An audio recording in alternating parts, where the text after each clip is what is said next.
Welcome to Beginner's Lab!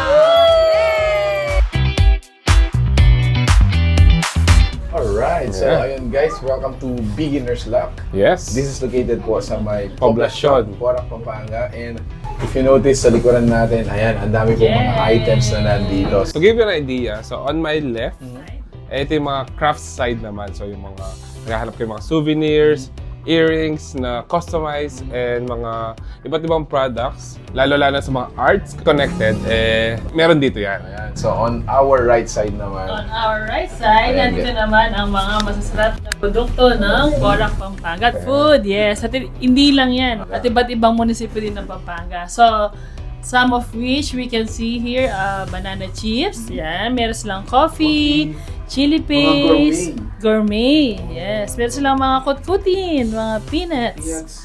At ito, this one is Gucci kayo dyan. yes, parang gusto-gusto to ng mga ano to, Kapampangan. Ito, meron ding mushroom chips. Yan. At ito pa. Para sa akin guys, dahil nga medyo nagkakaedad na tayo. Oo, makaka-relate ka Ito dito. yung mga hinahanap ko. Actually, Nakaka-relate. umiinom na ako nito, no? Turmeric, ginger, Oo. candy.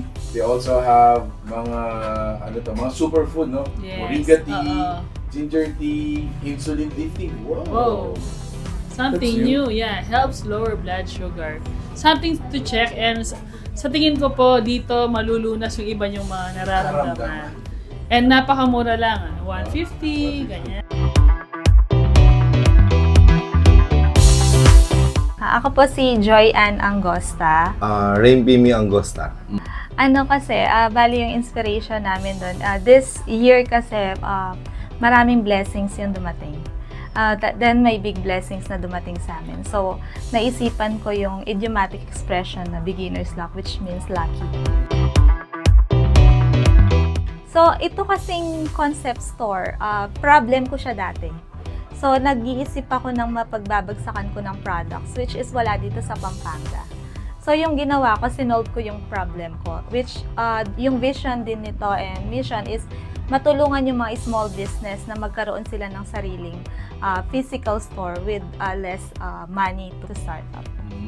Pinagtulungan namin hanggang nandito na kami. Malayo. Okay na, malayo na yung napuntahan namin.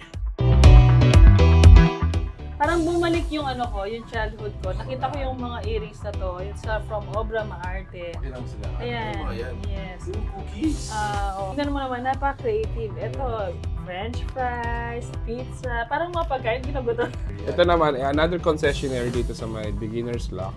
Ito naman yung mga ino-offer nila, mga earrings din, pero mga signature, signature mga candies, brands.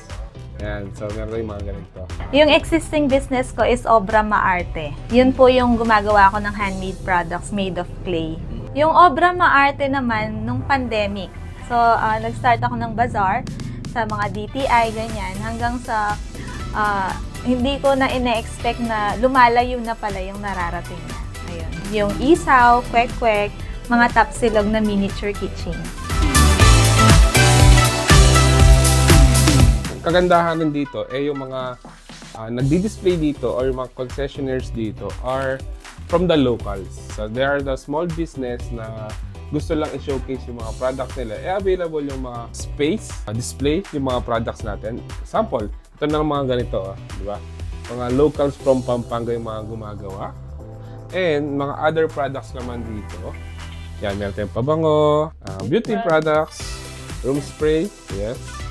And syempre, marami pang iba. Actually, kung kayo mga naghahanap ng mga pampasalubong, at the same time, pamigay, one of the place na pwede yung puntahan is yung Beginner's Luck. Please visit our store, Beginner's Luck, located in Poblacion, Porac, Pampanga. Tabi po siya ng Wiggy's Ice Cream. Ayan. Tapat siya ng munisipyo ng Porac. Kung gusto niyo po mag-display ng items, you can message our Facebook page, Beginner's Luck po. Ayun. Tapos, isi-send ko yung details and terms po. Nag-start po yung time namin is 8 a.m. until 11 p.m.